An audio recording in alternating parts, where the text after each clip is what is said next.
ചെന്നായയും കാക്കയും പിന്നെ മുയലും. പണ്ട് നടന്ന ഒരു കഥയാണ്. ചെന്നായയും കാക്കയും മുയലും കൂടെ ഒരു പിക്നിക്കിന് പോയി. കാട്ടിലേക്കാണ് പോയത്. വഴിയിൽ ഒരു സന്യാസി മരിച്ചു കിടക്കുന്നത് കണ്ടു. 3 പേരും അദ്ദേഹത്തിൻ്റെ ദേഹം നന്നായി തപ്പി നോക്കി. എന്താണ് കിട്ടിയതെന്നോ?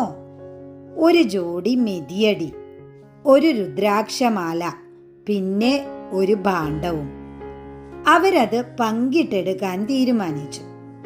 മുയൽ ആദ്യമേ പറഞ്ഞു, നിങ്ങൾക്ക് ആവശ്യമുള്ളത് എടുത്തിട്ട് ബാക്കി എനിക്ക് തന്നാൽ മതി. ചെന്നായയും കാക്കയും വിചാരിച്ചു, മുയൽ എത്ര മര്യാദക്കാരൻ, അവൻ സാധനങ്ങൾ പങ്കുവച്ചാൽ ന്യായമായി ചെയ്യും. മുയൽ ഒഴിഞ്ഞു മാറാൻ ശ്രമിക്കുന്നതായി നടിച്ചു. എന്നിട്ട് ഒടുവിൽ പറഞ്ഞു, ചെന്നായ ചേട്ടന് മഞ്ഞിൽ നടന്ന് ഇര പിടിക്കാൻ ഈ മെതിയടി ഇരിക്കട്ടെ. അത് കേട്ടപ്പോൾ ചെന്നായ്ക്ക് വലിയ സന്തോഷമായി. രുദ്രാക്ഷം കയ്യിലെടുത്ത് ധ്യാനിച്ചാൽ ആഹാരം ഇരിക്കുന്നത് എവിടെയാണെന്ന് അറിയാൻ കഴിയും. സന്യാസിയുടെ രുദ്രാക്ഷമല്ലേ, ഇത് കാക്കച്ചേട്ടൻ എടുത്തോട്ടെ. കാക്കയ്ക്കും അത് കേട്ടപ്പോൾ വളരെയധികം സന്തോഷമായി. ഭാണ്ഡം മുയലും എടുത്തു. 3 ആളും തിരിച്ചു പോന്നു. മഞ്ഞുകാലമായപ്പോൾ മെതിയടിയിട്ട് ഇറങ്ങിയ ചെന്നായ തട്ടിത്തടഞ്ഞു വീണ് ആകെ മുറിവ് പറ്റി.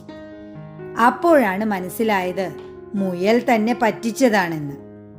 രുദ്രാക്ഷം പിടിച്ച് ധ്യാനിച്ച കാക്ക മരത്തിൽ നിന്ന് വീണ് രുദ്രാക്ഷത്തിൽ തൂങ്ങി ഏതാണ്ട് മരിക്കാറായി. കഷ്ടിച്ചാണ് രക്ഷപ്പെട്ടത്. കാക്കയ്ക്കും മുയൽ തന്നോട് ചെയ്ത ചതി മനസ്സിലായി. മുയലിന്റെ ഭാണ്ഡത്തിൽ സന്യാസി ശേഖരിച്ച ആഹാരമായിരുന്നു. കുറേ നാളത്തേക്ക് സുഖമായി കഴിയാം. കാക്കയും ചെന്നായയും മുയലിനോട് പകരം ചോദിക്കാൻ ചെന്നു. മുയൽ അവർ വരുന്നത് കണ്ട് ഒരു കാര്യം ചെയ്തു. തൻ്റെ മൂക്ക് പാറയിലുരച്ച് കുറച്ച് ചോര വരുത്തി കിടന്ന് ഞരങ്ങാനും കരയാനും തുടങ്ങി. ചെന്നായിയും കാക്കയും വന്നപ്പോൾ മുയൽ പറഞ്ഞു, ചങ്ങാതിമാരെ, കള്ളന്മാരെന്നെ അടിച്ചു വീഴ്ത്തി ഭാണ്ഡവും കൊണ്ട് കടന്നു കളഞ്ഞു. ആ സന്യാസിയുടെ സാധനങ്ങൾ എടുത്തുപയോഗിച്ചിട്ടാണ് നമുക്ക് ഈ അപകടങ്ങളെല്ലാം വന്നത്. ചെന്നായിയും കാക്കയും അത് കേട്ട് അപ്പാടെ വിശ്വസിച്ചു. അവർ മുയലിനെ സമാധാനിപ്പിച്ചു. ഇന്നും കാണാം മുയലിൻ്റെ മൂക്കിൻ്റെ നടുവിലൊരു പാട്. അത് പാറയിൽ അന്ന് ഉരച്ചിട്ട് കിട്ടിയതാണത്രേ.